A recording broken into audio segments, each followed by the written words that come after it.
আমরা তো যে কোনো পাপ করলে দায় চাপিয়ে দিই শয়তানের কাঁধে, সহজ এটা আমাদের জন্য, যে হুজুর আমার কোনো দোষ নাই, আমি একদম নিষ্পাপ, জামানের হাসান বসরি, যত দোষ সব হলো ইবলিসের, যত দোষ সব হলো শয়তানের, আমাকে দিয়ে পাপ করিয়ে নিয়েছে। একবার পত্রিকায় আসলো এক লোক ধর্ষণ করে গ্রেফতার হয়েছে, ধর্ষণ, ব্যাচেলারের রিমান্ডে নিয়েছে, জিজ্ঞাসা করছে তুই এই কাজটা কিভাবে করতে পারলি, তাও এত নিকৃষ্ট পন্থায়।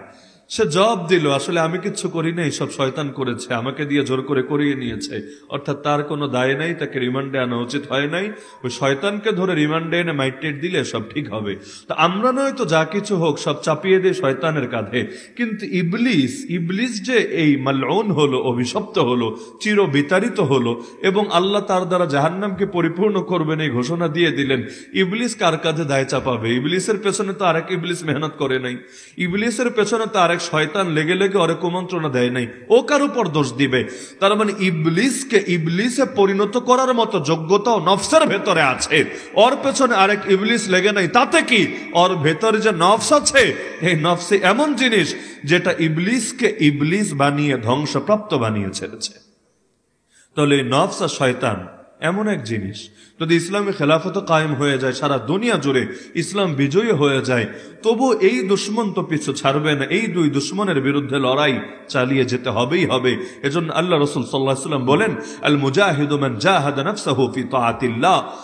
আরে মুজাহিদ তো সে যে আল্লাহর আনুগত্যে নিজের নফসের সঙ্গে জিহাদ করে। কারণ কেউ যদি ময়দানেও যায়, ময়দানে যাওয়ার পরও তার নফসে তাকে ধোকা দেয় না, বিষয়টা এমন না, কখনো ভেতরে রিয়া জাগ্রত করে। যেমন হাদিসে আছে, কিয়ামতের দিন সর্বপ্রথম যেই তিন শ্রেণীর মুসলমানকে জাহান্নামে ফেলা হবে, এর মধ্যে এক শ্রেণী হলো আলেম, এক শ্রেণী হলো দানশীল, আর এক শ্রেণী হলো শহীদ। শহীদকে কেন জাহান্নামে ফেলবেন? আল্লাহ শহীদকে এনে হাজির করবেন, আল্লাহ জিজ্ঞাসা করবেন, বান্দা তোকে জান দিলাম, তোকে এত কিছু দিলাম, তুই কি করলি? সে বলবে, আল্লাহ তোমার দ্বীনের জন্য জিহাদ করেছি, জিহাদ করতে করতে নিজের জানে কোরবান করে ফেলেছি, সবই তো করলাম তোমার জন্য। আল্লাহ বলবে, তুই মিথ্যা বলছিস, তো আমার জন্য কিচ্ছু করিস নাই। হ্যাঁ, তুই যুদ্ধে গিয়েছিলি, কথা সত্য, কিন্তু সেটা আমার জন্য না, বরং লোকে তোকে বীর বলবে, বাহাদুর বলবে, প্রমোশন হবে, এই হবে, সেই হবে, দুনিয়ার বিভিন্ন ধান্দার জন্য। তো যে জন্য করেছিস তা দুনিয়াতে ঠিকই পেয়ে গিয়েছিস, আমার জন্য করিস নাই, তোকে দেওয়ার মতো কিছু আমার কাছে নাই, দুনিয়ার জন্য করেছিস, দুনিয়া যা পেয়েছিস কাটাকাটি হয়ে গেছে, এবার যা জাহান্নামে নিক্ষিপ্ত হ। তো জান দেওয়ার পরেও তাকে জাহান্নামে যেতে হচ্ছে শুধুমাত্র এই নফসের ধোকায় পড়ে, আল্লাহর বান্দে ইখলাসটা ধরে না রাখতে পারার কারণে, এবং ইখলাসের পরিবর্তে রিয়া, মানুষকে দেখানোর মনোভাব তার ভেতরে আসার কারণে। আপনি কোরআনের এই আয়াত নিয়ে চিন্তা করেন না, সূরা মাউন 30 নম্বর পড়ার প্রসিদ্ধ সূরা, এবং আমার ধারণা এই বিশ্বনাথের প্রায় সকলের মুখস্থ আছে এই সূরাটা। আর আইতাল্লাযী ইউকাযযিবু বিদ্দীন মুখস্থ আছে না? এই সূরার মধ্যে দেখবেন একটা আয়াত আছে, ফাওয়াইলুল লিল মুসাল্লিন। অর্থ কি? অর্থ যদি এটা হতো ধ্বংস হোক বেনামাজিরা, তাহলে পেরেশানি লাগতো না, কিন্তু অর্থ হলো ফাওয়াইলুল লিল মুসাল্লিন, ধ্বংস হোক নামাজিরা। আল্লাহ নামাজিরা বদদোয়া দিচ্ছেন, আল্লাহ নামাজের জন্য চূড়ান্ত মন্দ পরিণতির কথা জানাচ্ছেন। ওয়াইলুনের দুই অনুবাদ করা যায়, এক হলো হালাক বা ধ্বংস, আর এক হলো জাহান্নামের ভয়াবহ বিভীষিকাময় একটা উপত্যকা, যে শাস্তিটা আল্লাহ এদের জন্য বরাদ্দ রেখেছেন। অনুবাদ যেটাই করেন না কেন, এটা তো কোনো ভালো সিগন্যাল হচ্ছে না, আমাদের জন্য একটা পেরেশানির ব্যাপার হচ্ছে। কেন? যেখানে আল্লাহ নামাজিকে জান্নাতের খুশখবরি শুনিয়েছেন, এমনকি কোরআনেও যদি আপনি 18 নম্বর পারার প্রথম দুটো আয়াতে দেখেন, সূরা মুমিনুনের আয়াত 1 এবং 2, আল্লাহ বললেন, কাদ আফলাহাল মুমিনুন আল্লাযীনা হুম ফি সালাতিহিম খাশিউন, সফল হয়ে গেছে, কামিয়াব হয়ে গেছে, আগামী দিনে হবে এটাও না, সফল হয়ে গেছে ওই সমস্ত মুমিনরা যাদের 1 নম্বর গুণই হলো নামাজ আদায় করে খুশুখুদুর সঙ্গে নামাজের ভেতরে একাগ্রচিত্ত থাকে। তাহলে মুমিনকে, নামাজি মুমিনকে আল্লাহ কামিয়াব বলে ঘোষণা দিয়ে দিয়েছেন আরো 1500 বছর আগে। তাহলে এক নামাজিকে কামিয়াবির ঘোষণা আর এক নামাজিকে বরবাদের ঘোষণা, পার্থক্য কোথায়? এও নামাজি, ও নামাজি। হ্যাঁ, বেনামাজি হলে আগেই বলেছে, এটা চিন্তার কোনো বিষয় ছিল না, বেনামাজির জন্য হালাকি না তো কার জন্য হালাক। কিন্তু আল্লাহ বলছেন নামাজি, এক নামাজের ব্যাপারে বললেন সে কামিয়াব হয়ে গেছে। আরেক নামাজের ব্যাপারে বললেন ধ্বংস, বরবাদি, জাহান্নামের শাস্তি তার জন্যে। পার্থক্য কোথায়? এও নামাজি ও নামাজি, পার্থক্য এখানে। এক নামাজি নামাজ আদায় করে ঈমান আর ইখলাসের সাথে, আর এক নামাজি নামাজ আদায় করে মুনাফিকি আর রিয়ার সাথে। কাদ আফলাহাল মুমিনুন, আগে ঈমানের কথা এনেছেন, সফল হয়ে গেছে ওই সমস্ত মুমিনরা যারা নামাজ একাগ্রচিত্ত। তার মানে নামাজ খালি পড়লেই হবে না, আগে ঈমান তো ঠিক থাকা লাগবে। নামাজ তো কাদিয়ানিও পড়ে, নামাজ তো হিজবুত তাওহীদও পড়ে, নামাজ তো শিয়া রাফেজি উগ্রগুলোও পড়ে, আরে নামাজ তো মাঝে মাঝে ওই ভণ্ড বেদাতিগুলোও পড়ে। কিন্তু তোর ঈমানে যদি ভেজাল থাকে, গাছের শিকড় কাটা, উপর দিয়ে এখন যতই পানি ঢালো, তাহলে নতিজা কি আসবে? আগে তো নিচ ঠিক করা লাগবে, শেকড় ঠিক করা লাগবে। শেকড়ই নাই, উপর দিয়ে বানালে তোমার কি কাজে দেবে? তাহলে ঈমান যার নাই, ও যদি নামাজ পড়তে পড়তে কপালে দাগ ফেলে দেয়, তাও তো মুক্তি আসবে না। নবীর জামানায় মুনাফিকরা নামাজ পড়তো। বলবেন কেন? কারণ একটা রাষ্ট্র ইসলামী রাষ্ট্র হবে, আর সেখানে নামাজ বাধ্যতামূলক থাকবে না, এটা সম্ভবই না।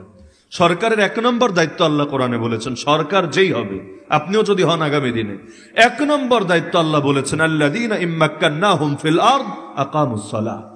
তারা ক্ষমতায় এসে নিজেদের পাওয়ারকে কাজে লাগিয়ে নামাজ কায়েম করবে। আল্লাহ যাকে যতটুকু ক্ষমতা দিয়েছে সেটা দিয়ে নামাজ কায়েম করতে হবে। যেমন আপনি দেশের সরকার না, ভালো কথা, কিন্তু ফ্যামিলির শাসক তো, ফ্যামিলির অভিভাবক তো, ফ্যামিলিতে 2 জন 4 জন 5 জন 10 জন আপনার কথা শোনে তো। আল্লাহ রাসূল বলে দিয়েছেন, সন্তানের বয়স যখন 10 হবে, নামাজে কোনো ফরজে আইন হয় নাই, তাতে কি, ওই বয়স যখন 10 হবে তখনই পিটাবা নামাজের জন্য। 7 থেকে আদেশ দিবা, 10 হলে পিটাবা। কেন পিটাবে? কেন পিটানো কি বর্বরতা না? পিটানো কি বাড়াবাড়ি না? না, নামাজের জন্য পিটানোটা সুন্নত, নামাজের জন্য পিটানোটা আদব, নামাজের জন্য পিটানোটা নবীর শিক্ষা। নামাজের জন্য পিটাবে না তো কিসের জন্য পিটাবে? ওই পিটাও যদি নামাজ শিখাতে পারে, এই বাচ্চাই হাসরের ময়দানে বাপের জন্য সুপারিশ করবে ইনশাআল্লাহ। তাহলে ফ্যামিলির অভিভাবক হলে যেমন পিটায়া হলেও নামাজ আদায় করতে হবে। কেন? কারণ সবাই ওয়াজে মানুষ হয় না। যদি ওয়াজ দিয়ে আর দোয়া দিয়ে সব হতো, আমার নবীকে বদরে, উহুদে, খন্দকে, হুনাইনে যাওয়া লাগতো না।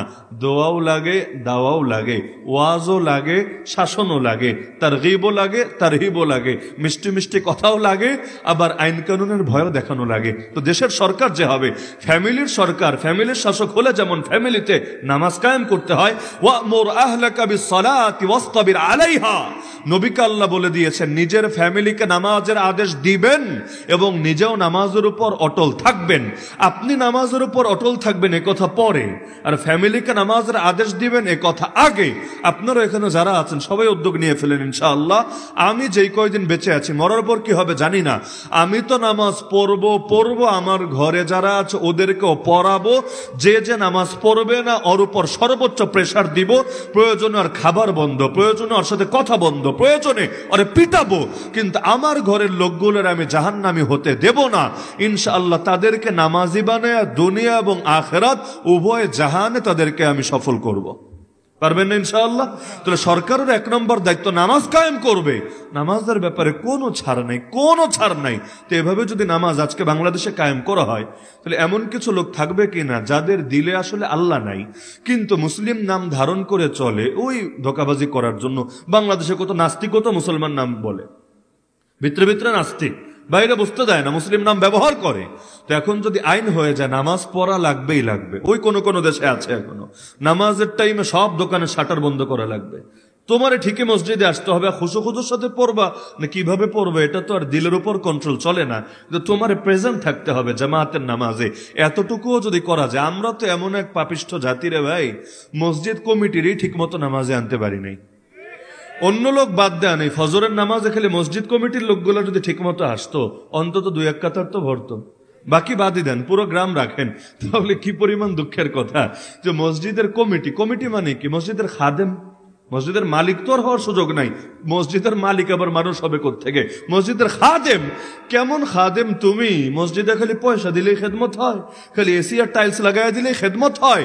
আর আমার তো মনে হয় এমন এক যুগে আমরা চলে এসেছি, পয়সা কালেকশন করার চাইতে মুসল্লি কালেকশন করার গুরুত্ব বেড়ে গেছে। ঘর থেকে 1000 দিবা 2000 দিবা ওই আলাপ পরে, ভাই তোমার ঘর থেকেও একটা মুসল্লি দেও না, তোমার পাড়া থেকেও 5 জন মুসল্লি দেও না, তোমাদের এই ফ্যামিলি থেকেও 10 জন মুসল্লি দেও না। মানে মুসল্লি যদি কালেকশন করে অন্তত ফজর নামাজটারে ঠিক রাখতে পারি, বাকিগুলো অটোই ঠিক থাকবে ইনশাআল্লাহ। যার ফজর ঠিক তার বাকিগুলো ঠিক, যার ফজরে ভেজাল তার সবকিছুতে ভেজাল, মাঝে মাঝে দেখবেন জুমাতেও ভেজাল। তো মসজিদ কমিটির লোকই আসেন, এমনকি কমিটি সব বাদ দেন, বাংলাদেশে সবচাইতে বেশি লোক মনে হয় সহসভাপতি। এই পদটা রাখাই হয় মাশাআল্লাহ বরকতি একটা পদ। দিনী সার্কেল হলে বলে নায়েবে আমির, আর দুনিয়াবি শাখা হলে বলে সহসভাপতি। মানে কমিটির অর্ধেকে মনে হয় থাকে সহসভাপতি, মানে একটা বরকতি পদ। ওই যারে যারে পারো ঢুকাও, এটা খুশি থাকলো আর কি, কাম নাই, কাম তো করবে, সভাপতি করবে, সেক্রেটারি করবে, ক্যাশিয়ার করবে, অমুক তমুক করবে, খুশি থাকো। এই সহসভাপতিগুলো যদি খেলে আসে অন্তত আধা কাতার তো ভরবে। এমন এক দুঃখের সমাজ, জুমার দিন মাস্তানি করার লোকের অভাব নাই, তো ফজরের নামাজে মসজিদ ভরার মুসল্লি নাই। দুঃখ লাগে নাকি লাগে না? তাহলে সরকারের 1 নম্বর দায়িত্ব নামাজ কায়েম করে ছাড়বে। তো এভাবে যদি নামাজ কায়েম করে মাঝে মাঝে 2-4টা মুনাফিকও ঠেকায় পরে নামাজে আসবে নাকি আসবে না? কেন? না হলে ধরা খেয়ে যাবে, না হলে ভণ্ডামির মুখোশ খুলে যাবে। সাহাবীরা বলেন, আমরা আমাদের সময়ে ফজরে আর এশা, জাস্ট 2 ওয়াক্তেই ফজরে আর এশায় কাউকে যদি নিয়মিত অনুপস্থিত দেখতাম, আমরা তার ব্যাপারে মুনাফিকির আশঙ্কা করতাম। এমনকি নামাজ তো নামাজ, আল্লাহ নবী খেলে জামাতের ব্যাপারে বলেন যে আমার দিল চায় বেলালকে বলি, বেলাল তুমি ইকামত দাও। এরপর মদিনার ঘরগুলোতে একটা চক্কর লাগাই, যেই ঘরে এমন কোন প্রাপ্তবয়স্ক পুরুষকে দেখবো যে মসজিদে আসে নাই, নামাজ পড়লো কি পড়লো না এটা নিয়ে নবী বলেন না, হতে তো পারে ঘরে একা একা পড়বে না। নবী বলছেন যে একামত হবে, মসজিদে বেলাল একামত দিবে। আর যেই ঘরে দেখবো প্রাপ্তবয়স্ক কোন পুরুষ ওজর ছাড়া ঘরে বসে আছে, মসজিদে আসে নাই, আমার দিল চায় লাকড়ি দিয়ে সেই ঘরগুলোকেই পুড়িয়ে ছাই করে দেই। তাহলে করি না কেন? শুধুমাত্র ঘরগুলোতে নারী আছে আর শিশু আছে, ওদের দিকে তাকিয়ে আমি শুধুমাত্র এটা করি না, না হলে ওদের কষ্ট হবে, ওদের ভোগান্তি হবে। তাহলে জামাতে আসবে না, এতেই নবী চাচ্ছেন ঘরবাড়ি জ্বালিয়ে দিতে। ওই রকম যদি ঘরবাড়ি জ্বালানো শুরু হতো, বিছানাতে কয়টা ঘর থাকতো আমাকে বলেন? এমন কি আল্লাহ রাসূল সাল্লাল্লাহু আলাইহি ওয়াসাল্লাম তো বলেন, লা সালাতা লিজারিল মসজিদ ইল্লা ফিল মসজিদ। মসজিদের নিকটে যার ঘর, তার নামাজ কামিলই হবে না, পূর্ণাঙ্গ সবই পাবে না সে মসজিদে না আসলে। আমাদের অধিকাংশের ঘরে তো মসজিদের কাছে, ওই হিন্দু রাষ্ট্র খ্রিস্টান রাষ্ট্রে গেলে দেখা যায় 10 মাইল 20 মাইলও হয়তো মসজিদ নেই। বাংলাদেশে মসজিদ নাই কার ঘরের কাছে? নিয়মিত আজান শুনি, 10 কদম গেলেই মসজিদ পাওয়া যায়, ডাইনে বামে সামনে পেছনে, মসজিদের অভাব নাই, তাও তো মসজিদে আসি না। তাহলে দেখা যাচ্ছে ইমানদার হবে মসজিদে আসবে না, এটা কল্পনাই করা যায় না। 2 নম্বরে, ইমান ছাড়া যদি নামাজ হয় ওর জন্য তো ধ্বংস হবেই। দ্বিতীয়ত, ইমান তো আছে কিন্তু নামাজটা যদি আল্লাহর জন্য না হয়, অন্য কিছুর জন্য হয়, যেমন এই সামনে নির্বাচন আসছে, কবে হবে যদিও আমরা জানি না, আল্লাহ ভালো জানেন। যেভাবে কিছু কিছু মানুষ উঠে পড়ে লেগেছে, পারলে যেন আগামী 2-1 সপ্তাহের মধ্যে নির্বাচন সেরে ফেলে। তো যাই হোক, এই নির্বাচন আসলে মুসল্লি কিছু বাড়ে নাকি বাড়ে না? বাড়ে। যাদেরকে সারা বছর টর্চলাইট দিয়েও খুঁজে পাওয়া যায় না, এখন প্রথম কাতারে পাওয়া যাবে। এবং তারাও ইমাম সাহেবের সাথে জাতির উদ্দেশ্যে 2-4 মিনিট বক্তব্য দেওয়ার চেষ্টা করবে। মাহফিলে রাজনৈতিক আলাপ এলাও না, এগুলো লোকে বলে রাজনৈতিক আলাপ মাহফিলে করা উচিত না। কাদের জন্য? হুজুরদের জন্য। তবে নিজেরা এসে ভোট চাইলেও সমস্যা না। হুজুররা মাহফিলে যদি রাজনৈতিক কোনো হারাম নিয়েও নজর আকর্ষণ করে, যদি কোনো কবিরা গুনাহ নিয়ে, কোনো অসঙ্গতি নিয়েও ভুল ধরায় দেয়, এটা সমস্যা। হুজুর কেন রাজনীতি নিয়ে কথা বলবে? ভালো কথা। তা তোমরা যখন মাইক হাতে নিয়ে ভিক্ষা চাও, আমারও একটা ভোট ভিক্ষা দাও, তখন কি মনে পড়ে না এটা মাহফিল, এটা রাজনৈতিক শোডাউনের জায়গা না? আর ভোট চাইতে চাইলে আলাদা মঞ্চ করো, কোনো সমস্যা নাই। রাজনৈতিক সভায় রাজনৈতিক কথা হবে, স্বাভাবিক, কোনো নিষেধাজ্ঞা নাই। গণতান্ত্রিক দেশে যে কেউ রাজনৈতিক কথা বলতে পারে, সমস্যা নাই। কিন্তু ওয়াজের মাঠে রাজনৈতিক ক্ষেত্রে কি কি শিরিক ঢুকেছে, হারাম ঢুকেছে, এগুলো বললে এক শ্রেণীর মানুষের কলিজে আগুন জ্বলে। কিন্তু ওরা এসে আবার যখন ভোট ভিক্ষা চায় তখন মনে পড়ে না। এটা ওয়াজ মাহফিলের প্যান্ডেলই বটে, এর দ্বারা ওয়াজ মাহফিলের সৌন্দর্য নষ্ট হচ্ছে। যার কারণে দেখা যায় এই দল মাহফিল করতে চাইলে ওই দল বন্ধ করতে চায়, আবার ওই দল করতে চাইলে এই দল বন্ধ করতে চায়। যখন যার পাওয়ার তখন সেই মাহফিল দিয়েও রাজনৈতিক শোডাউন দিতে চায়। এখন তো মাহফিলও হয়ে গেছে রাজনৈতিক শোডাউনের জায়গা। কার বেশি পাওয়ার, কার কত দাপট, এগুলো দেখাতে হয় মাহফিল করে। একের ভেতর 2 ঢিল মারবে। এই সমস্ত ফাইজলামি বন্ধ করার প্রয়োজন দেখা দিয়েছে। অসঙ্গতি নিয়ে বলার অধিকার অবশ্যই ওলামাদের আছে। তার অর্থনৈতিক অসঙ্গতি হোক, রাজনৈতিক হোক, বিচারিক হোক, সভ্যতার হোক, সংস্কৃতির হোক, শিক্ষা দীক্ষার হোক, প্রতিটা ক্ষেত্রে যত সমস্যা আছে, নবী থাকলে নবী ধরায় দিতেন। এখন নবীর ওয়ারিসদের দায়িত্ব এটা, তাদেরকে ধরায় দিতে হবে। যদি না দেন, আপনারাই বিচার দিবেন কাল হাসরের ময়দানে আল্লাহর কাছে। আপনারাই বলবেন এই হুজুর এনেছে কি জন্য। এরা তো আমাদেরকে, এরা নিজেরা তো বুঝতো এটা ভুল, আমাদের তো বলে নাই। যদি বলতো আমাদেরও চোখ খুলতো। যেহেতু বলে নাই, শুধু আসমানের উপরের কেচ্ছা শুনিয়েছে আর মাটির নিচের কেচ্ছা শুনিয়েছে, এদের কারণেই তো আমরা মিসগাইড হয়েছে, এদের কারণেই তো আমরা ভুল পথে পা বাড়িয়েছি। তখন কি হবে? তো দুনিয়াতে নারাজ হলে সমস্যা নাই, তো কিয়ামতের দিন আল্লাহর কাছে বিচার গেলে সমস্যা আছে। এজন্য আমার নবী রাজনৈতিক আলাপ করেন নাই। আবু জাহাল, আবুল আহাবের কলিজায় গিয়ে আঘাত লাগে নাই। দারুন নদা নামক পার্লামেন্টের মেম্বাররা ক্ষুব্ধ হন নাই, হয়েছেন। সুতরাং আলেমের দায়িত্ব হকটা বলে দেওয়া, সেটা নিজের বাপের বিরুদ্ধে গেলেও কিচ্ছু করার থাকবে না। নবী ইব্রাহিম হক কথা বলেছেন, বাপ খেপে গেছে। নবী নূহ আলাইহিস সালাম হক কথা বলেছেন, পুত্র বিপক্ষে চলে গেছে। নবী লূত আলাইহিস সালাম হক পথে চলেছেন, বউয়ের সঙ্গে পর্যন্ত ছাড়াছাড়ি হয়েছে, তার বউ আযাবে আক্রান্ত হয়েছে। মুহাম্মদুর রাসূলুল্লাহ সাল্লাল্লাহু আলাইহি ওয়াসাল্লাম হক কথা বলেছেন, সবার আগে প্রথম বেয়াদবি আপন চাচাই শুরু করেছে, আবুল আহাব। তাহলে হক কথা বলবেন, কিন্তু দুনিয়াতে কারো কলেজে আঘাত লাগবে না, এটা সম্ভবই না। সেই হক আবার কেমন হক, যেই হক বাতিলের কলেজে আঘাত আনতে জানে না। কারণ আলো জ্বলবে, অন্ধকার দূর হবে না, এটা সম্ভব। আলো জ্বলবে, অন্ধকার দূর হবে না, এটা সম্ভব। তাহলে হক আসলে বাতিল পালাবেই, আর হকের কথা বললে বাতিলের মনে আঘাত লাগবেই, কিচ্ছু করার থাকবে না। আজকাল একটা ঝামেলা হয়েছে যে আমরা কোনটা যে গজব আর কোনটা গজব না তাই বুঝি না। যেমন আমেরিকায় আগুন জ্বলছে, ক্যালিফোর্নিয়া উপরে ছাই হচ্ছে, অনেক বাঙালি মহা খুশি, যাক আল্লাহর গজব পড়েছে। আমেরিকা যে কোনো বিপদে পড়লে এমনি অটোমেটিক দিলের মধ্যে কিছু খুশি আসে, সেটা ভিন্ন আলাপ। কিন্তু ক্যালিফোর্নিয়ায় কয় হাজার মুসলমানের বাড়ি আছে, আপনার খবর আছে? এই যে আগুনগুলো জ্বলছে, কয়টা মসজিদ পুরে ছাই হয়েছে, আপনার খবর আছে? এই মসজিদগুলোর মধ্যে কয়টা কোরআন মাজিদ ছিল, এগুলো তো আগুনের স্পর্শ লেগেছে, আপনার খবর আছে? কয় হাজার মুসলমান কষ্টের মধ্যে আছে, তাদের ঘরবাড়ি পুড়ে তারা এখন রিফিউজি হয়ে গেছে, শরণার্থীদের মতো দিন যাপন করছে, আপনার খবর আছে? তা আপনার কাছে আগুন লেগেছে, এটাকেই গজব মনে হচ্ছে। কিন্তু এই যে দিনের পর দিন, সপ্তাহের পর সপ্তাহ, মাসের পর মাস, বছরের পর বছর চলে যায়, একটা দিনও ফজর পড়তে পারেন না, এটাকে গজব মনে হয় না? আরে নিজেকে গুনাহ থেকে বিরত করতে চান, কখনোই গুনাহ থেকে নিজেকে বাঁচাতে পারেন না। না নিজের নজরকে হেফাজত করতে পারেন, না কানকে, না দিলকে, না জবানকে, না লজ্জাস্থানকে, এগুলোকে গজব মনে হয় না? বিভিন্ন খারাপ অভ্যাসে জড়িত, এগুলো থেকে বের হতে পারেন না, গজব মনে হয় না? দিলগুলো এত শক্ত হয়ে গেছে, দোয়ায় হাত তুললেও চোখে পানি আসে না, অন্তর মোটেও ব্যথিত হয় না, এটাকে গজব মনে হয় না? আরে জীবনের বড় একটা অংশ চলে গেছে, এখনো তওবার মতো তওবাই করতে পারলেন না, তাওবাতুন নাসুহা করার কপালই হলো না, এটাকে গজব মনে হয় না? এমনকি নামাজ পড়লেও সেই নামাজে কোনো মনোযোগ আসে না, আল্লাহ তাআলাকে অন্তরে অনুভব করতে পারেন না, এটাকে কোনো গজব মনে হয় না? এই যে প্রতিটা পদে পদে আল্লাহর সঙ্গে শুধু দূরত্ব বাড়ছে আর বাড়ছে, এটাকে কোনো গজব মনে হয় না? আরে নিজে আছেন আপাদমস্তক গজবের ভেতরে ডুবে, পাপ ছাড়তে পারছেন না বলেই তো পুণ্য করার তৌফিক হচ্ছে না। যদি পাপ ছাড়তেন, আল্লাহ আপনার উপর রাজি থাকতেন, নেক আমল করার তৌফিক তিনি দিয়ে দিতেন। হাসান বসরি রাহমাতুল্লাহ আলাইহি এক লোক বলল, হুজুর আমার দিল চায় আমি তাহাজ্জুদ পড়ব, কেন যেন পারি না। আমাদেরও আছে হয়তো অনেকের সমস্যা, দিল চায় তাহাজ্জুদ পড়ব, কিন্তু এক রাতও কেন যেন পারি না। তিনি এক বাক্যে সমাধান দিলেন, আরে পাগল, দিনের বেলা আল্লাহকে নারাজ করা ছেড়ে দাও, রাতের বেলা আল্লাহই তোমাকে তার সামনে দাঁড় করিয়ে দেবেন। অপছন্দের লোককে ধারে কাছে কেউ দেখতে চায় না, আপনি যাকে দেখতে পারেন না, সে আপনার ঘরে আসলেও আপনার ভাল লাগে না, কেমন কেমন এটা সংকোচ লাগতে থাকে। আল্লাহ যাকে ভালোবাসে তাকে নিজের সামনে দাঁড়ানোর তৌফিক দিয়ে থাকে। গজব মানে কি? গজব মানে তো রাগ, গজব মানে তো রাগ। আরে যদি এমন হয় কারো ঈমান ঠিক আছে, সে আগুনে পুড়ে মরেছে, আল্লাহ শহীদের সওয়াব দিবেন, হাদিসে আছে। ঈমান ঠিক আছে, পানিতে ডুবে মরেছে, আল্লাহ শহীদের সওয়াব দিবেন, হাদিসে আছে। ঈমান ঠিক আছে, তাউন, প্লেগ, মহামারীতে মরেছে, আল্লাহ তাআলা তাকে শহীদের সওয়াব দিবেন।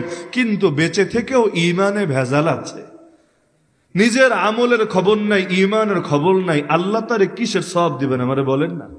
তা আমাদের হালত এমন, জিন্দা থেকেও মুর্দা, আর অনেকের হালত এমন মুর্দা হয়েও জিন্দা। যেমন শহীদদেরকে আল্লাহ বলেছেন জিন্দা, খবরদার এদেরকে মৃত বলবাও না, মৃত ভাববাও না। কোরআনে 2 আয়াতে নিষেধ করেছেন। এক আয়াতে বলেছেন মৃত বলবা না, আর এক আয়াতে বলেছেন মৃত ভাববাও না। তারা জীবিত, বাল হুম আহইয়া, শুধু যেন তেন জীবিত না, ইনদা রাব্বিহিম ইরযাকুন, রবের কাছে নিয়মিত রিজিক পাচ্ছে, রিজিক গায়েবী রিজিক, জান্নাতি রিজিক, আসমানি রিজিক। অপরদিকে আমাদের মতো বহু জিন্দা মানুষকে নিয়ে আল্লাহ বলেছেন ইন্নাকা লা তুসমিউল মাউতা, হে নবী মরাদেরকে শোনাতে পারবেন না। মরা মানে কোন মরা? গোরস্থানের মরা না, যারা জিন্দা থেকেও দিলগুলো মরে গেছে। লাহুম কুলুবুল লা ইয়াফকাহুনা বিহা, দিল আছে কিছু বোঝে না। ওয়ালাহুম আয়ুনুল লা ইউবসিরুনা বিহা, চোখ আছে কিন্তু হেদায়েত আর দেখে না। ওয়ালাহুম আযানুল লা ইয়াসমাউনা বিহা, কান আছে কিন্তু হকের কথা আর মোটেও শুনতে পায় না। উলাইকা কাল আনামি বাল হুম আদাল উলাইকা হুম গাফিলুন। সূরা বাইনা আল্লাহ জানিয়েছেন এরা নিকৃষ্ট। উলাইকা হুম শাররুল বারিয়া, সৃষ্টি জগতে সবচেয়ে নিকৃষ্ট তারা। তো দুনিয়ার মধ্যে পরাজয়কে আসলে কেউ বরণ করে নিতে চায় না। যে কোনো যুদ্ধে আপনি যুদ্ধ করেন কি হারার জন্য না জেতার জন্য? সবাই জিততে চায়, সবাই। এমনকি একটা পিঁপড়াও আপনি তাকে মারতে চেয়েছেন, সে চান্স পেলে আপনার একটা কামড় দিবে, ও চায় জিতবে, কামড় দিয়ে কোনো এক ফাঁকে বের হয়ে যাবে। কেউ হারতে চায় না, হারার জন্য কেউ লড়াই করে না, কেউ কুস্তি করে না, কেউ যুদ্ধ করে না। আল্লাহ রাসূল জানিয়েছেন সবচাইতে বড় মুজাহিদ তো সে হবে যে নিজের নফস নামক দুশ্মন এবং তাগুতকে পরাজিত করতে পেরেছে, তার বিরুদ্ধে অল টাইম জিহাদ জারি রাখতে পেরেছে। তাহলে এই যে দুইটা দুশ্মনের বিরুদ্ধে আমাদের অল টাইম যুদ্ধ চলবে, শয়তানের বিরুদ্ধে, নফসের বিরুদ্ধে, এই যুদ্ধে আমাদের জয়ী হতে হবে না পরাজিত হতে হবে? দুনিয়ার যুদ্ধে পরাজিত হলে বেশি সমস্যা নাই, আসলেই নাই। জিহাদের ময়দানে যদি আপনি পরাজিত হন, মরেও যান, কোনো লস আছে? উহুদের ময়দানে 70 জন সাহাবী মরে গেছেন, কোনো সমস্যা নাই। আল্লাহ তাআলা তাদেরকে সঙ্গে সঙ্গে এমন জান্নাত দিয়েছেন। কোরআনের মধ্যে যে কয়েকটা আয়াত রহিত, এর মধ্যে আয়াতগুলো ছিল। তারা জান্নাতে ঢোকার পর আল্লাহকে বললেন বাল্লিগু আন্না কওমানা আন ক্বাদ লাকিনা রাব্বানা ফারাদি আন্না ওয়া আরদানা। হে আল্লাহ, আমাদের পক্ষ থেকে আমাদের জাতি ভাইদের কাছে একটা মেসেজ পৌঁছে দেন যে রবের সঙ্গে মুলাকাত হয়ে গেছে, রবও আমাদের শাহাদাতে রাজি হয়ে গেছেন, আমাদের উপর খুশি হয়ে গেছেন, আর আমাদেরকে এত নেয়ামত দিয়েছেন, এত নেয়ামত দিয়েছেন, তার প্রতি খুশি করে দিয়েছেন। তাহলে দেখা গেল যুদ্ধের ময়দানে যদি মরেও যায় সমস্যা নাই, বরং বেঁচে থাকলে যতটুকু সফল, মরে গেলে এর চাইতে আরো বেশি সফল। শাহাদাত হ্যায় মাতলুব ও মাকসুদ ও মুমিন, না মালে গনিমত না কিশওয়ার কুশাই। কিন্তু যদি বেঁচে থাকে কিন্তু নফস আর শয়তান নামক দুশ্মনের কাছে যায় পরাজিত হয়ে, আগেই বললাম ময়দানে পরাজিত হলে লস নাই, লাভ আছে। ক্ষেত্র বিশেষ যদি আপনার ঈমান, আমল, ইখলাস ঠিক থাকে, লস নেই, আল্লাহ আপনাকে ব্যক্তিগত সওয়াব দিয়ে দিবে আপনাকে। কিন্তু বেঁচে থেকেও যদি আপনি নফসের কাছে পরাজিত হন, শয়তানের কাছে পরাজিত হন, তাহলে আপনি শেষ, আপনি শেষ। দুনিয়াতেই যদি পাকড়াও চলে আসে আর ঈমান হারা হয়ে মরা লাগে, এর চাইতে বড় হতভাগ্য আমাদের জন্য কি হতে পারে? ইমাম ইবনুল জাওজি রাহমাতুল্লাহ আলাইহি প্রসিদ্ধ এক কিতাব আছে যাম্মুল হাওয়া। যাম্মুল হাওয়া কিতাবের মধ্যে তিনি একটা ঘটনা এনেছেন।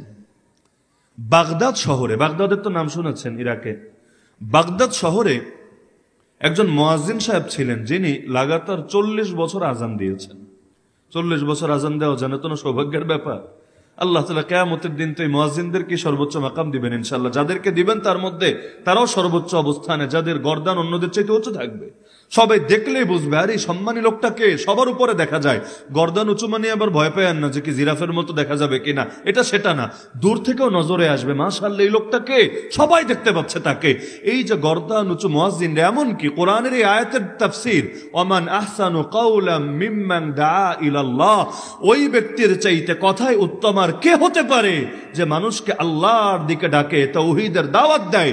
এর মধ্যে প্রথম সারিতে আছে মুয়াজ্জিনরা, কারণ মুয়াজ্জিনরা নিয়মিত তাওহীদের দাওয়াত দেয়, সবাইকে দেয়, মুসলমানকেও দেয়, হিন্দুকেও দেয়, খ্রিস্টানকেও দেয়, বৌদ্ধকেও দেয়, নাস্তিকরাও দেয়, কাদিয়ানীকেও দেয়, সবাইকে দাওয়াত দেয়। আল্লাহু আকবার, আল্লাহু আকবার, আল্লাহর বরত্বের দাওয়াত, আশহাদু আল্লা ইলাহা ইল্লাল্লাহ, তাওহীদের দাওয়াত, কালেমার দাওয়াত। এর পরের বাক্যে রাসূলের রিসালাতের দাওয়াত, তার পরের বাক্যে নামাজের দাওয়াত, তার পরের বাক্যে সফলতার দাওয়াত, তার পরের বাক্যে আবারও আল্লাহর বরত্বের দাওয়াত, এবং সর্বশেষ বাক্যে গিয়েও সেই কালেমারি দাওয়াত। সারাদিন দাওয়াত দিয়েই যাচ্ছে, দিয়েই যাচ্ছে, দিয়েই যাচ্ছে। তো কিয়ামতের দিন তাদের গর্দানও বড় উঁচু হবে। আর মুয়াজ্জিনদের কিন্তু বিশেষ কিছু সুবিধা আছে। ইমামের নামাজ মিস হতে পারে, মুয়াজ্জিনের হয় না। যতদিন পর্যন্ত মুয়াজ্জিনগিরি করে, আজান দিল, তাহলে তার নামাজে জামাত মিস হবে কেন? ইমামের হতে পারে কোনো কারণে বাড়িতে গিয়েছিল, আসতে দেরি হয়েছে, যে কোনো ঝামেলা হতে পারে। তো মুয়াজ্জিন যদি আজানের হক আদায় করে, জামাতের হক তো তার অটোই আদায় হবে, ইচ্ছায় অনিচ্ছায় জামাত তো পড়বে। এত দীর্ঘ সময় সে করলো, তো 40 বছর যদি আজানই দেয়, আর যদি বালেগ হওয়া থেকেও আজান শুরু করে, তাও তো তার বয়স কম না, 50+ তো অবশ্যই, 52 থেকে 55 তো কমাস কম তার বয়স আছেই। সবাই তাকে এক নামে চিনত, সালেহ আল মুআদ্দিন, নামের অংশই হয়ে গেছে মুয়াজ্জিন, সালেহ আল মুআদ্দিন। তিনি বলেন, একদিন তিনি আজান দিতে উঠলেন মিনারার উপরে। ওই সময় তো আজান মাইক তো আর ছিল না, মসজিদের ভেতর থেকে দিলে তো আর কেউ শুনবে না, ওই মিনারাগুলো বানানোই হতো এজন্য। মিনারায় উঠে আজান দিবে, আর হাইয়া আলা সালাহ বলার সময় ডান দিকে, হাইয়া আল ফালাহ বলার সময় বাম দিকে। তাহলে আজানটা যত বেশি দূর পর্যন্ত সম্ভব আওয়াজটা পৌঁছবে। যদিও একজনের পক্ষে খুব বেশি পৌঁছানো সম্ভব না, কিন্তু নিচে দেওয়ার চাইতে উপর থেকে দিলে আওয়াজটা তো একটু বেশি দূর যাবে। এখনো পর্যন্ত সালাফে সালেহিনের এই সুন্নাহটা অনুসরণ করেই ভালো। এখন তো মসজিদের মধ্যেই মাইক ঢুকায় দেয়, ওই দেখা যায় ইমাম সাহেব যেখানে দাঁড়ায় তার পাশেই মাইক। তরিকা না, না জায়েজ, এটা কেউ বলবে না, কেউ বলতে পারবে না, তবে এটা উত্তম তরিকা না। এখন যদিও মাইক হয়েছে, কিন্তু সালাফে সালেহিন আকাবিরিন পূর্ববর্তীদের অনুসরণে এখন উত্তম এটাই, ফতোয়া এটাই, যে মসজিদের থেকে মূল অংশ থেকে বাইরে মাইকটা রাখলে ভালো হবে। যেমন ঢাকা শহরে অনেক জায়গায় দেখেছি মুয়াজ্জিনের রুমে মাইক রাখে, এটা মসজিদের মূল অংশ না, মুয়াজ্জিনের রুমে রাখে, সেখান থেকে আজান দেয়। অথবা বাইরে কোনো জায়গায়, বাইরে বলতে মসজিদ স্পেসের বাইরে রাখলে আবার চোরে খাবে। এমন এক ঝামেলার যুগে এসেছি, ওই বাথরুমের জুতাটা পর্যন্ত ঠিক রাখা যায় না, ডাইন দিয়া, সামনে দিয়া, পেছন দিয়া কেটে রাখা লাগে। এই চোরের ঘরের চোরে জুতার মায়াটা ছাড়তে পারে না, বদনা পর্যন্ত শিকল দিয়ে বেঁধে রাখা লাগে। এই চোরে বদনার মায়াটা ছাড়তে পারে না, এমনকি লাইট, ফ্যান এগুলোই নিরাপদ থাকে না। আর সেখানে মাইক বাইরে দিলে তো আর কথাই নাই, মাইকই থাকবে না। তো ভেতরে রাখেন, কিন্তু মূল স্পেসের বাইরে কোনো জায়গায় যদি রাখা সম্ভব হয় উত্তম হবে। একান্ত না পারলে ভেতরে রাখলেও নাজায়েজ হবে না, তবে খুব বেশি উত্তম হবে না। তো তিনি আজান দিতে উঠলেন মিনারার উপরে। মসজিদের ঠিক পাশেই ছিল খ্রিস্টানের ঘর, লোকটা খ্রিস্টান। আজান দিতে উঠলেন, আজান দিবেন, শুরু করার আগে হঠাৎ করে তার নজর পড়ে গেল সেই ঘরের দিকে। সেই খ্রিস্টানের এক কুমারী মেয়ে ছিল, পরম সুন্দরী। নজরটা ঠিক তার উপর গিয়েই পড়ল। নজরকে বলা হয় সাহমুম মিন সিহামি ইবলিস মাসমুম, ইবলিসের একটা বিষাক্ত তীর। গায়ে যদি তীর লাগে জান যায়, দিলে যদি তীর লাগে ঈমান যায়। এক নজরই কত মানুষের ঘুম হারাম করে দিল, ইবাদতের মজা নিয়ে নিল। এই জামানে আমাদের সবচাইতে বড় যে জিনিসের ঘাটতি, আমি 100% দায়িত্ববোধের সাথে বলছি, মুসলিম উম্মার মধ্যে সবচাইতে বেশি যে জিনিসটা কম আছে, সেটার নাম হলো নামাজের খুশু। কারো দ্বিমত আছে? নামাজের খুশুর নিয়ামত থেকে আমরা প্রায় সবাই বঞ্চিত। আর ইস্তিলদাদ তাআত, নেক আমলের মজা তো নাই, মানে দিল থেকে উঠেই গেছে প্রায়। কিসের জন্য? অনেকগুলো কারণের একটা কারণ, যে নজর হেফাজত করে না, গান্ধীগির মজা যে পেয়ে গেছে, ইবাদতের মজা সে পায় না, পাওয়ার কথাও না। দুই বিপরীত জিনিসের মজা একসঙ্গে পাওয়া যায় না। যে কান দিয়ে গান শুনে বেশি, গানে মজা পায়, রমাদানে তারাবি একটু লম্বা হলে আর মেজাজ বিগড়ে যাবে, ওর কাছে কোরআন ভাল লাগবে না। এই কোরআন শুনে সে মজাই পাবে না আলাদা করে, ওর কাছে গানে মজা লাগবে। অপরদিকে যে কোরআনে মজা পায়, গান হঠাৎ আওয়াজ আসলে ইচ্ছা অনিচ্ছা তার বিরক্তি লাগবে, সে প্রতিবাদ করবে, সেটার বিরুদ্ধে সামাজিক সচেতনতা গড়ে তুলবে। দুই বিপরীত জিনিসের মজা একসঙ্গে আসে না। যে নিজের স্ত্রীকেই আল্লাহর পক্ষ থেকে প্রাপ্ত নেয়ামত মনে করে, দুনিয়ার হুর মনে করে, তার কাছে তার স্ত্রী এত দামি, মহাব্বতের নজরে তাকায়, স্ত্রীও তার দিকে মহাব্বতের নজরে তাকায়, আল্লাহ উভয়ের দিকে রহমতের নজরে তাকান। কিন্তু যে পরনারীর মজা পেয়ে গেছে, কিন্তু ঘরের বউয়ের মজা পাবে না। তার কাছে মনে হবে দুনিয়ার সবাই সুন্দরী, সবাই হুরপরি, শুধু ঘরেরটা হলো শাকচুন্নি আর ডাইনি বুড়ি। এমনকি ওই যে মানুষ কথা বানিয়েছে কুড়িতেই বুড়ি, অথবা কয়েকদিন ভালো লাগে, এরপর যত দিন যায় ধীরে ধীরে দেখা যায় ঘরের মধ্যে বিরিয়ানি রেখে বাইরে গিয়ে পান্তা ভাত খায়। এমন লোক বাংলাদেশে বহুত আছে, ঘরে আছে কাচ্চি বিরিয়ানি, বাইরে গিয়ে খায় পান্তা ভাত। মানে কি? খাবারের লাইনে না, উদাহরণ দিলাম বোঝার সুবিধার্থে। ঘরে এত সুন্দরী নারী রেখে বাইরে গিয়ে তার সহকর্মী কার সঙ্গে গিয়ে টাঙ্কি মারতে শুরু করেছে, যে রূপে গুণে সব ক্ষেত্রে এর চাইতে পিছা না, কিন্তু শয়তান তার চোখে এমন ভাবে সাজিয়ে দিয়েছে, তুকবিলু ফি সূরাতি শাইতান ও তুদবিরু ফি সূরাতি শাইতান। নবী জানিয়েছে মহিলাগুলো সামনে আসে শয়তানের রূপ ধরে, চলেও যায় শয়তানের রূপ ধরে, রেখে যায় অন্তরের মধ্যে এক গাদা ফিতনা। তো দেখা যায় নজর এমন একটা জিনিস, কেউ যদি হেফাজত না করে ইবাদতের মজা পাওয়া সম্ভবই না। এজন্য হাদিসে কুদসিতেও আছে, যে ব্যক্তি আল্লাহর ভয়ে নজর হেফাজত করবে। ধরেন বাইরের দৃশ্য বাদ দেন, ফেসবুকে ঢুকলেন, ইউটিউবে ঢুকলেন, আজকাল তো ওয়াজ শুনতে গেলেও দেখবেন বেরিয়ে একটা এসে নাস্তা শুরু করে দিয়েছে। এমন এক ঝামেলা, কেরাত শুনতে গেলেও বিজ্ঞাপন আসে নাকি আসে না, আসবে। আপনার সামনে এসেছে, চাইলে দেখতে পারেন, দেখলে কেউ জানবে না, কেউ হয়তো টের পাবে না, কোনো বদনামও হবে না। কিন্তু আল্লাহর ভয়ে চোখটা নামিয়ে ফেললেন, দেখলেন না, আল্লাহর ভয়, সির্ফ আল্লাহর ভয়, কি হবে? আবদালতুহু ঈমানান ইয়াজিদু হালাওয়াতাহু ফি কলবি। আল্লাহ দিলের হালতকে এমন ঈমানের হালত দিয়ে বদলে দেবেন, যার মজা এবং মিষ্টতা নিজে অনুভব করতে পারবেন। এজন্য নজর বাঁচাতেই হবে। কোরআনে সূরা নূরে আল্লাহ জানিয়েছেন, হে নবী, মুমিন পুরুষদেরকেও বলে দেন, মুমিন নারীদেরকেও বলে দেন, আগে যাতে নজর বাঁচায়, নজর নত রাখে এবং লজ্জাস্থানকে হেফাজত করে। যে কোনো তাফসীরের কিতাব খুলে দেখেন, মারিফুল কোরআনে খোলেন, যে আগে নজর হেফাজতের কথা কেন বললেন, পরে লজ্জাস্থান হেফাজতের কথা কেন বললেন। সবই তো হেফাজতের দরকার, কিন্তু এই সিরিয়াল কেন? আল্লাহ যা বলে প্রতিটা কথার গুরুত্ব আছে, দাম আছে। এটা এজন্য যে নজর বাঁচায় সেই লজ্জাস্থান বাঁচাতে পারে, যে নজর বাঁচায় না, যতই ওয়াজ করেন লাভ নাই, সে নিজের লজ্জাস্থানকেও পুরোপুরি হেফাজত করতে পারবে না, সম্ভবই না।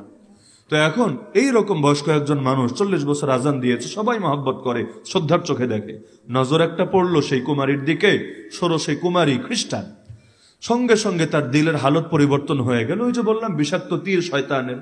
এখন কোন তীর কোন পর্যায়ে আপনাকে নিবে, এটা তো তাকদীরে যা লেখা আছে তাই হবে, নিজের উপর কন্ট্রোলও থাকে না। তো দেখা গেল দিলের হালত পরিবর্তন হয়ে গেল, আজানই দিতে পারলো না, নেমে আসলো, নেমে ডাইরেক্ট সেই বাসায় চলে গেল।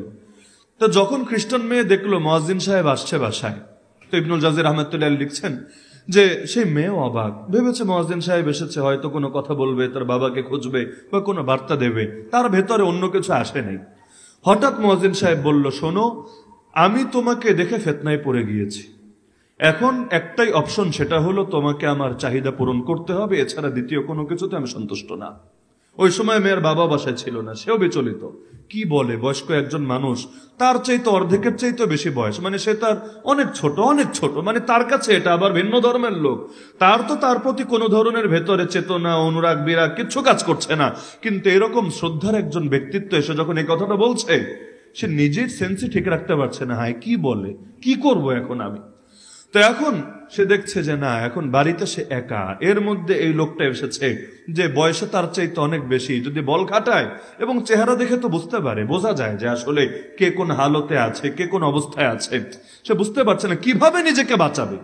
এক পর্যায়ে বলল, দেখেন, আপনি এক ধর্মের, আমি আর এক ধর্মের, এখন আপনি যদি জোর করে আমার সাথে চাহিদা পূরণ করেন, আমার জাত যাবে, পুরো জীবন আমাকে অপমানের গ্লানি সয়ে নিতে হবে, হয়তো কোথাও বিয়ে শাদীও হবে না, আমার হয়তো আত্মহত্যা করা ছাড়া কোনো উপায় থাকবে না। তা আপনি এমন একজন ব্যক্তি যাকে সবাই শ্রদ্ধা করে, সবাই মহব্বত করে, আপনাকে জীবন সঙ্গী হিসেবে মেনে নিতে আমার কোনো দ্বিধা নাই, কিন্তু আপনি এক ধর্মের, আমি আর এক ধর্মের, এটা তো সম্ভব না। তো যাই হোক, এটা একটা সিস্টেম অনুসারে হোক, আপনি যদি, আমি পারবো না আমার ধর্ম পাল্টাতে, আপনি যদি আসলে আমাকে পছন্দ করেন, আমাকে ভালোবাসেন, তাহলে আপনি আপনার ধর্ম পরিবর্তন করেন, আমি বাবাকে বলবো আপনার সাথে আমার বৈধভাবেই বিয়ের ব্যবস্থা হবে, বাকি জীবন সংসার হবে, কিন্তু এছাড়া আমার পক্ষে অন্য কিছু সম্ভব না। এটাও বলছে নিজেরা বাঁচানোর জন্য, ভিন্ন কিছু না। না হলে এই বয়স্ক একজন মানুষের সাথে সে বিয়েতে আগ্রহী এমনও না, সে ভেবেছে এটা কি আর সম্ভব, সে কি ধর্ম পাল্টাবে, এক ওসিলায় বেঁচে গেল। আর এই কথা বললে তো এমনি উত্তেজিত হয়ে যাবে, উত্তেজিত হয়ে গালিগালাজ করে হয়তো ভাগবে। কিন্তু মানুষের যখন পতন চলে আসে, ওই সময় স্বাভাবিক হিতাহিত জ্ঞানও কাজ করে না, বরং এমন এমন কাজ করে ফেলে যেটা সুস্থ মস্তিষ্কে সে নিজেও কল্পনা করতে পারে না। তো সে সেই জায়গায় বলে ফেললো যে তুমি যদি এতেই সন্তুষ্ট হও যে আমি ধর্ম পরিবর্তন করলে তুমি আমার কথা শুনবা, তুমি আমার চাহিদা পূরণ করবা, ঠিক আছে, আমি মুহাম্মাদের ধর্ম ছেড়ে দিলাম, নাউযুবিল্লাহ, এবং আমি ঈসা আলাইহিস সালামের ধর্ম গ্রহণ করে খ্রিস্টান হয়ে গেলাম। এটা শুনে মেয়ে চমকে উঠলো, সেও এটা আশা করে নাই। এখন যখন দেখলো এটা বলে ফেলেছে, এখন কি বলবে, তার প্রথম ফাঁদ তো শেষ, এখন তো আর এই যুক্তি দিয়ে কাজ হবে না, এবার কি বলবে? সে এবার দ্বিতীয় অপশন দিল, হতে পারে আপনি এটা বলছেন আমাকে মন ভোলানোর জন্য, বাস্তবে আপনি মন থেকে কবুল করেন নাই, নিজের চাহিদা মিটিয়ে পরে আবার বলবেন না কই আমি তো এমন কিছু বলিই নাই, তো আমি এক অবলা মেয়ে, তখন আমার কি বা করার থাকবে? সুতরাং কথায় নয় কাজে প্রমাণ দিতে হবে যে আসলে আপনি খ্রিস্টান হয়েছেন। তো কিভাবে প্রমাণ দিব? মেয়ে বলল, আমার বাসার ভেতরে মদও রাখা আছে এবং শুকরের গোশত রান্না করা আছে, যেগুলো ইসলাম ধর্মে অবৈধ কিন্তু আমাদের ধর্মে বৈধ। আপনি যদি আসলেই আমাদের ধর্ম গ্রহণ করে থাকেন, বাসায় গিয়ে ঘরের ভেতরে গিয়ে প্রথমে শুকরের গোশত খাবেন, এরপর মদগুলো আপনি পান করবেন, তাহলে আমি নিশ্চিত হব না আসলেই আপনি যা বলেছেন সত্য বলেছেন, আমাকে ধোঁকা দিচ্ছেন না। ওই পতন এই পর্যায়ে এসেছে, এই বয়সে এসে এটাতেও রাজি হয়ে গেল, ভেতরে গিয়ে শুকরের গোশত কয়েক টুকরা খেলো, আল্লাহ তাআলা মাফ করুন। এরপর সে মদও পান করা শুরু করে দিল। জীবনে কোনোদিন মদ খায় নাই, হঠাৎ করে মদ খেলে যা হবার তাই হলো, মাতলামি চলে আসলো, নিজের উপর কন্ট্রোল রাখতে পারলো না, এবার তো পাগলামি আরো বেড়ে গেল, কুপ্রবৃত্তি কুচাহিদা ভেতরে আরো উঠলো। মেয়ে তো এতে পুরো অবাক, সে এটাও আশা করেনি। এখন কি করবে? এখন তো সব শেষ অপশন। এখন মেয়ে বোঝাতে চাচ্ছে যে বাপজান আসুক, তারপর আপনার সাথে, আপনিও যেহেতু খ্রিস্টান আমিও খ্রিস্টান, বৈধ তরিকায় বিয়ে হবে, কিন্তু মদ খাওয়ার পর কি এখন আর তার এই ওয়াজ নসিহতে কাজ হবে? এখন সে জোর করতে চাইলো। মেয়ে বুঝলো এখন আর কোনো কথায় কাজ হবে না, সব ফাঁদি শেষ। এবার সে দৌড় দিয়ে দরজার ভেতরে ঢুকে ভেতর থেকে সিটকেনি লাগিয়ে দিল। এখন তো উপর থেকে শুধু আওয়াজ আর আওয়াজ করছে। মেয়ের শুধু এক কথা, আপনারা শুধু আমি একটা দোহাই দিই, সেটা হলো আপনার সাথে আমি একদিন না চিরকাল কাটায় দিতে চাই, কিন্তু আমার বাপ আসা পর্যন্ত একটু সময় দেন, আপাতত আপনি একটু ওয়েট করেন। তবে এখানে যদি এভাবে ওয়েট করেন এটা একটু খারাপ দেখা যায়, বাপ এসে দেখেও বিষয়টা অন্যভাবে নেবে। আপনি একটু বাসার ছাদে গিয়ে ওয়েট করতে থাকেন, বাপজান আসুক, এরপর আপনার সাথে আমার বৈধভাবে বিয়ে হয়ে যাবে, আমি বাপকে ম্যানেজ করব।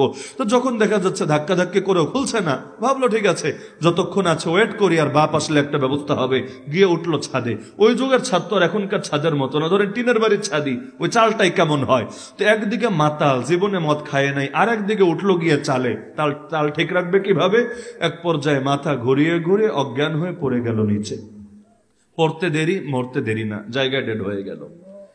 খ্রিস্টান মেয়ের বাবা আসলো, মেয়ে তো জানে না এদিকে ভেতরে কি হচ্ছে। তার মেয়ের বাবা এসে যখন দেখলো আঙ্গিনায় মুয়াজ্জিন সাহেবের লাশ, এমন মুয়াজ্জিন পুরো বাগদাদ শহরে সবাই চেনে, সবাই শ্রদ্ধা করে, সেটা দেখে অবাক। সে চিন্তা করলো আজকে তো শেষ, কেউ মনে হয় মেরে ফেলে রেখে গিয়েছে, এখন তো একটা সাম্প্রদায়িক দাঙ্গা লাগবে, মুসলমানরা একদম জানেই মেরে ফেলবে, এখন কি হবে? ঘরে গিয়ে মেয়েকে যখন জিজ্ঞাসা করলো, মেয়ে যখন সব বলল, মনে মনে খুশি হলো, যাক একটা কাজের কাজ করেছে। এরপর এলাকাবাসী তো ওদিকে পেরেশান, কিরা আজান শুনলাম না, এদিকে জামাতের টাইম শেষ, মুয়াজ্জিন সাহেবকে দেখি না, নামাজ পড়লো, এদিকে খ্রিস্টান বাবা সবাইকে ডাকাডাকি করে একত্রিত করে যখন ঘটনা শোনালো, তারা তো কে লাশ নিবে আর কে দাফন করবে আর কে কাফন পরাবে, থু মারতে মারতে সবাই চলে গেল। অবশেষে পুরনো একটা ছালার বস্তার মধ্যে পেঁচিয়ে সে বাপ নিয়ে একটা নর্দমার ভেতর লাশ ফেলে দিয়ে রাখে আসলো। এত বড় একজন ব্যক্তিত্ব ইমাম ইবনুল জাওজি রাহমাতুল্লাহ লিখছেন, 40 বছর আজান দেওয়া সৌভাগ্য অর্জন করলো, খালি নফসের সঙ্গে যুদ্ধে না পেরে একদিন একটা বদনজর করার কারণে বেঈমান হয়ে দুনিয়া থেকে যেতে হলো। আল্লাহ হেফাজত করুন আমাদেরকে। সুতরাং এই বার্তাটা আমি সবাইকেই দেই, বিশেষ করে আমাদের যুবক ভাইদেরকে। জীবনে অনেক যুদ্ধে আপনি জিতেছেন, জীবন যুদ্ধে অনেক এগিয়ে থাকার চেষ্টায় আছেন, কিন্তু আল্লাহর ওয়াস্তে নফস আর শয়তানের কাছে পরাজিত হয়েন না। এই নফস আর শয়তানের বিরুদ্ধে যদি জয়ী থাকতে পারেন, জমিনের বুকে ইসলাম জিন্দা হোক অথবা সেই দৃশ্য দেখে যেতেন, যদি নাও পারেন ইনশাআল্লাহ ব্যক্তিগতভাবে আল্লাহ আপনাকে মাফ করে দিবেন। কিন্তু যদি এমন হয় গোটা দুনিয়া ইসলামী খেলাফত কায়েম হয়েছে কিন্তু আপনি হেরে গিয়েছেন নফসের কাছে, শয়তানের কাছে, তাহলে দুনিয়ার পরিবেশ দিয়ে কি হবে? আপনার কবরে তো আপনাকেই যেতে হবে, আপনার আমল নামার পাল্লায় তো আপনার আমলে মাপা হবে। সুতরাং সাবধান, এই জিহাদে কেউ পেছায় থাকেন না। এই যুদ্ধে, এই তাগুত বিরোধী লড়াইয়ে, নফস ও তাগুত, শয়তান ও তাগুত, এই দুই তাগুতের বিরুদ্ধে আমাদেরকে যে কোনো মূল্যে বিজয় ছিনিয়ে আনতে হবেই হবে। পারবেন তো ইনশাআল্লাহ? আল্লাহর কাছে তৌফিক চাইবেন। আমি শেষ করি এটা বলে, যদিও টাইম ছিল 8টা পর্যন্ত, 8টা 1 বেজেছে, সির্ফ একটা আমল বলে শেষ করছি। আমি ছাত্র জামানে আমার শাইখ মুর্শিদ একদিন কথা প্রসঙ্গে বললেন যে এমন হয় কিনা কখনো তোমার যে কোনো গুনাহ ছাড়তে চাচ্ছ কিন্তু ছাড়তে পারছো না? হয় না? বিভিন্ন জনেরই হয়, প্রায় সবার হয়। আমাকে বললেন, যেটা তখন তিনি বললেন পরামর্শ হিসাবে, পরবর্তীতে এক হাদিসেও পেয়েছে আলহামদুলিল্লাহ, সেটা হলো তিনি বললেন প্রত্যেক ফরজ নামাজের পরে 7 বার অর্থের প্রতি খেয়াল রেখে এই বাক্যটা পড়বা, লা হাউলা ওয়ালা কুওয়াতা ইল্লা বিল্লাহ। লা হাওলা মানে লা হাওলা আনিল মাসি, অর্থাৎ কোনো গুনাহ ছাড়ার কোনো ক্ষমতা নাই, কোনো নেক আমল করার কোনো শক্তি নাই আল্লাহর তৌফিক ছাড়া। তার মানে মূলত আল্লাহর কাছে তৌফিক চাওয়া, আল্লাহ নেক আমল করার শক্তি দাও, আল্লাহ গুনাহ ছাড়া শক্তি দাও। তো বলুন অর্থের দিকে খেয়াল করে পড়তে হবে, না হলে 1000 বার পড়লেও পুরো বরকত পাবা না।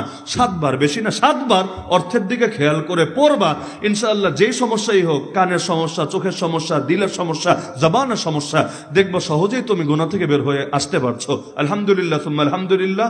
আমাদের কাছেও পরীক্ষিত এবং আমরা যাদেরকে পরামর্শ দিয়েছি সবার কাছে পরীক্ষিত। আপনারা অ্যাপ্লাই করে দেখতে পারেন যে প্রত্যেক ফরজ নামাজের পরে 7 বার করে অর্থের দিকে খেয়াল রেখে পড়বেন। লা হাওলা যখন বলবেন কল্পনা করবেন কোনো গুনাহ ছাড়ার কোনো শক্তি নাই, ওয়ালা কুওয়াতা কোনো নেক আমল করার কোনো ক্ষমতা নাই, ইল্লা বিল্লাহ আল্লাহর তৌফিক ছাড়া, আল্লাহর সাহায্য ছাড়া। ইনশাআল্লাহ ফল পাবেনই পাবেন। তো এতটুকু আশা রাখতে পারি তো ইনশাআল্লাহ যে নফস এবং শয়তানের বিরুদ্ধে সকলে লড়াই চালাবেন। আল্লাহ তাআলা সবাইকে তৌফিক দান করুন। আল্লাহ তাআলা মাদ্রাসাকে কবুল করুন, আমিন। ওয়া আখিরু দাওয়ানা আনিল হামদুলিল্লাহি রাব্বিল আলামিন।